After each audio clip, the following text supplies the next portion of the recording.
Hey, you want to hook up a solar heater for your Intex pool? Here's mine. Okay? And here's my piping. Alright?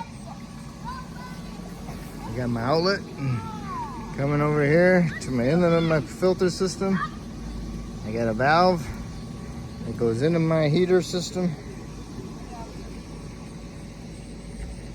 And then it comes out and then back around.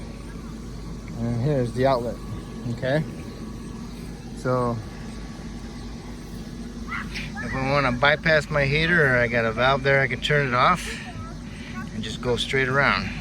And then I can turn the water off so it doesn't go through the heater at all, okay?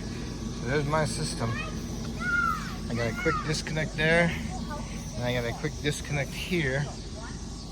So that in the wintertime I can disconnect it there and there, and roll this unit up and take my hose assembly out, and I can store it plus drain it.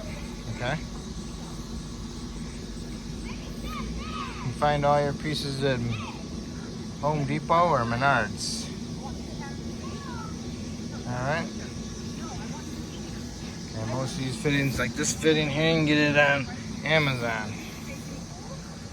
And your hoses. Just takes a little time to find them. Okay.